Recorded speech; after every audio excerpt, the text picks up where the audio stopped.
नमस्कार दोस्तों, आज हम बात करने वाले हैं 2026 बोर्ड एग्जाम में। ठीक है, आंसर राइटिंग कैसे लिखना चाहिए। ठीक है, देखिए आंसर राइटिंग लिखना एक कला होता है, एक स्ट्रेटेजी होता है। ठीक है, जिससे हर विद्यार्थी को पता नहीं होता है। ठीक है, तो आज हम बात करेंगे आपको आंसर राइटिंग में कैसे लिखना चाहिए। ठीक है, किस पॉइंट को लिखना होगा, किस पॉइंट को छोड़ना होगा, ये आपको पता चलेगा। ठीक है ना, यही आपका मेन इंपॉर्टेंट होता है एग्जाम में। ठीक है ना, आपको भले ही आंसर आता होगा लेकिन आपको ये पता नहीं होता कि आंसर राइटिंग में किस पॉइंट को लिखने से आपका मार्क्स बढ़ता है और किस पॉइंट को डालने से आपका मार्क्स कट भी जाता है। ठीक है ना, तो ये सबसे इम्पॉर्टेंट होती है एग्जाम में। ठीक है, तो आज के इस महत्वपूर्ण वीडियो में हम इसी बात पर चर्चा करेंगे कि आपको आंसर राइटिंग कैसे लिखना चाहिए, और लास्ट में ठीक है आपको 5 हैक्स बताएंगे जिससे अगर आप फॉलो करते हैं तो आप टॉपर भी बन सकते हैं। ठीक है, और ये मैं गारंटी से कह सकता हूँ कि जो बच्चा ठीक है ये 5 हैक्स को फॉलो करके जाएगा, ठीक है, बोर्ड एग्जाम में पूरा फोड़ के आएगा, टॉपर बन के आएगा। ठीक है,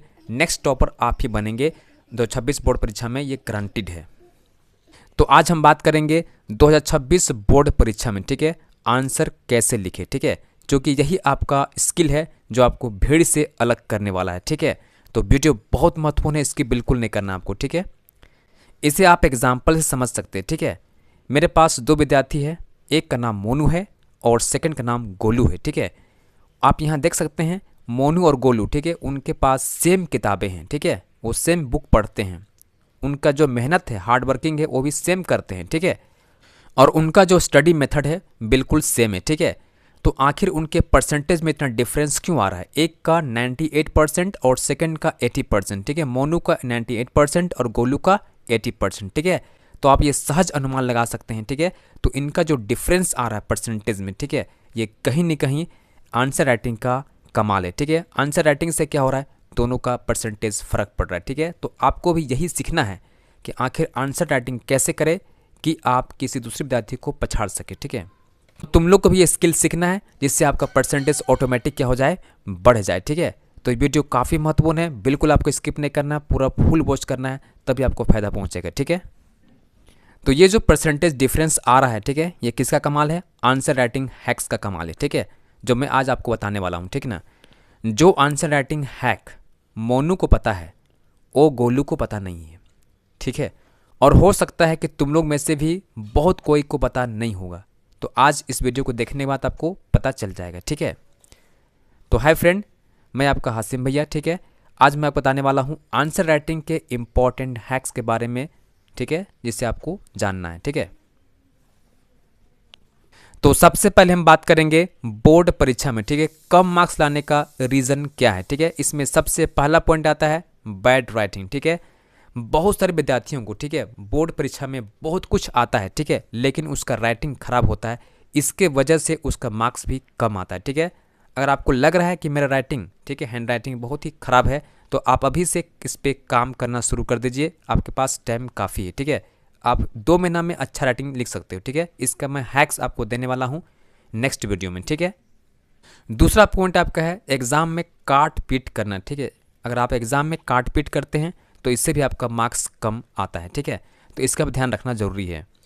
तीसरा पॉइंट आपका है स्पेलिंग मिस्टेक। ठीक है, बोर्ड परीक्षा के समय, ठीक है, आपका जो स्पेलिंग मिस्टेक होता है हिंदी में खास तौर पर, ठीक है, और इंग्लिश में, तो उस पर काम कीजिए। ठीक है, आपको अभी से स्पेलिंग मिस्टेक पे सुधार करना होगा, तभी आपका मार्क्स बहुत ही ज़्यादा अच्छा आएगा। ठीक है ना, अब हम बात करते हैं चौथा रीज़न, ठीक है, जो सबसे कॉमन है, पेपर पूरा नहीं हो पाता। ठीक है, ये सबसे बड़ा रीज़न है।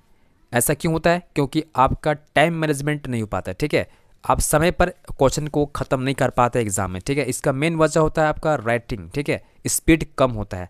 तो अगर आपको लग रहा है कि आपका राइटिंग स्पीड कम है, ठीक है ना, तो आप स्पीड को बढ़ा दीजिए। ठीक है, तभी आप एग्जाम में पूरा क्वेश्चन अटेम्प्ट करके आ पाओगे। ठीक है ना, तो ये बहुत ही ज़्यादा फैक्टर है आपके कम मार्क्स लाने का। ठीक है, तो इस पर आपको ध्यान देना चाहिए अभी से। ठीक है, अब हम बात करेंगे 5 ऐसे हैक्स के बारे में, ठीक है, जिसे फॉलो करने पर आपका मार्क्स बोर्ड एग्जाम में ऑटोमेटिक बढ़ जाएगा। ठीक है, इसमें सबसे पहला पॉइंट आपका आता है right answer in sequence plus pointer. ठीक है, मतलब कि आप एग्जाम में, ठीक है, बोर्ड एग्जाम में, ठीक है, जब आंसर लिखोगे तो उसको सीक्वेंस में लिखना है। ठीक है, 1 2 3 4 में, प्लस आपको पॉइंटर में जवाब देना है। ठीक है, पॉइंट बना के आप क्या करना है, आपको इसको आंसर करना है। ठीक है, अगर आप ऐसा करते हो, ठीक है, तो आपका जो इम्पैक्ट होगा एग्जामिनर पे, ठीक है, बहुत ही बेहतर होगा और आपका स्कोर भी अच्छा हो के आएगा। ठीक है, दूसरा आपका हैक है फास्ट राइटिंग हैक, ठीक है। देखिए बोर्ड एग्जाम में होता क्या है, क्वेश्चन की संख्या बहुत ज़्यादा होती है और समय बहुत कम होता है, ठीक है। इसलिए आपको बोर्ड एग्जाम में फास्ट लिखने का प्रैक्टिस होना चाहिए, ठीक है ना। और ये फास्ट लिखने का जो हैक्स है मैं आपको बताऊंगा कैसे लिखा जाता है फास्ट, ठीक है। ये मैं आपको ट्रिक दूंगा नेक्स्ट वीडियो में, ठीक है। अब हम बात करते हैं सबसे महत्वपूर्ण स्ट्रेटेजी जिसका नाम है एग्जाम अटेम्प्टिंग स्ट्रेटेजी, ठीक है। जिसमें पहले हम बात करेंगे 1 मार्कर क्वेश्चन, ठीक है। ये आपका हो सकता है MCQ, ये आपका हो सकता है 1 लाइनर क्वेश्चन, ठीक है। और इसका एक मात्र हैक है, क्या आप जानना चाहते हैं? देखिए एकदम ध्यान दीजिएगा, ठीक है। इसका एक मात्र ट्रिक है, एक मात्र हैक है, आपको NCERT बुक को, ठीक है, लाइन बाय लाइन पढ़ना है, ठीक है।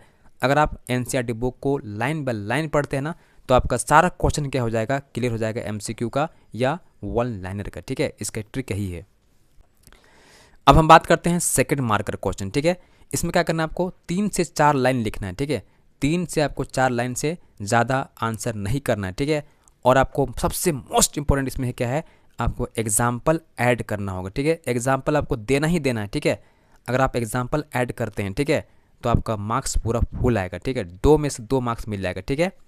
अधिकतर विद्यार्थी क्या करते हैं, एग्जाम्पल देते नहीं, ठीक है, इसीलिए उसका फुल मार्क्स आता नहीं, ठीक है। आपको एग्जाम्पल ऐड करना है, ठीक है, ये मस्ट है, ठीक है। इसी में आगे समझिएगा 3 मार्क्स वाला क्वेश्चन को अटेम्प्ट कैसे करना है, ठीक है। इसका जो उत्तर होगा, ठीक है, इसका जो आंसर होगा 4 से 5 लाइन में, ठीक है, या पॉइंट में बोल सकते हैं, ठीक है, खत्म हो जाएगा, ठीक है ना। और इसमें सबसे इंपॉर्टेंट क्या है, आपको डायग्राम को ऐड करना होगा, ठीक है। डायग्राम आप जहाँ जरूरी पड़ रहा है वहाँ पर डालिए, ठीक है, इससे आपका फुल मार्क्स आएगा, ठीक है ना। ये सबसे इंपॉर्टेंट पॉइंट है। इसी में आगे समझिएगा 5 मार्क्स वाला क्वेश्चन को, ठीक है, अटेम्प्ट कैसे करना है। इसका जो आंसर खत्म होगा, ठीक है, कम से कम 6 से 7 पॉइंट में खत्म हो जाएगा, ठीक है, मिनिमम। और इसमें आपको एग्जाम्पल भी ऐड करना है प्लस डायग्राम भी ऐड करना है, ठीक है, दोनों आपको ऐड करना है, ठीक है, तभी आपका फुल मार्क्स आएगा, ठीक है ना। ये सबसे इंपॉर्टेंट पॉइंट है, ये हैक्स है, ठीक है। अगर ये आप जान जाते हो ना तो आपका मार्क्स ऑटोमेटिक बढ़ जाएगा, ठीक है। चौथा आपका हैक्स है जिसका नाम है स्मार्ट हैक, ठीक है। इसमें होता क्या है, अंडरलाइन मेन कीवर्ड, जो आपका मेन कीवर्ड है उसको अंडरलाइन करना है, ठीक है। जैसे एग्जांपल देखिए, cell is the structural and functional unit of life, ठीक है। तो यहाँ पर जो मेन कीवर्ड है स्ट्रक्चरल और फंक्शनल, इसको क्या करना है, अंडरलाइन करना है, ठीक है। इससे आपका एग्जामिनर पर अच्छा इम्पैक्ट पड़ेगा और आपको फुल मार्क्स देके जाएगा, ठीक है। पांचवा जो हैक है, ठीक है, ये सबके पास है, ठीक है, सबके पास ब्रेन है, ठीक है। आपको क्या करना है, एवरी डे कम से कम 5 मिनट, ठीक है, सोने से पहले, ठीक है, ऑटो थिंकिंग करना है। आपको खुद से सोचना है, ठीक है, आपने क्या पढ़ाई किया, ठीक है, उसको कम से कम 5 मिनट रिकॉल कीजिए, ठीक है। रिकॉल करने से क्या होगा, आपके दिमाग में सारा पॉइंट अरेंज हो जाएगा, ठीक है, और आप उसको एग्ज़ाम में बेहतर प्रेजेंट कर पाओगे, ठीक है ना। ये सबसे इंपॉर्टेंट है, ठीक है। अगर आप ये हैक को फॉलो करते हैं बोर्ड परीक्षा में तो गारंटी है कि आप टॉपर बन के आओगे, ठीक है। नेक्स्ट टॉपर आप ही होंगे 2026 बोर्ड एग्जाम का, ठीक है, चाहे वो CBSE हो, चाहे जैक बोर्ड हो, चाहे ICSE बोर्ड हो, चाहे कोई बोर्ड क्यों ना हो, ठीक है। अगर आप लोग ये हैक्स फॉलो करते हैं तो कंफर्म है कि टॉपर बनेंगे, ठीक है।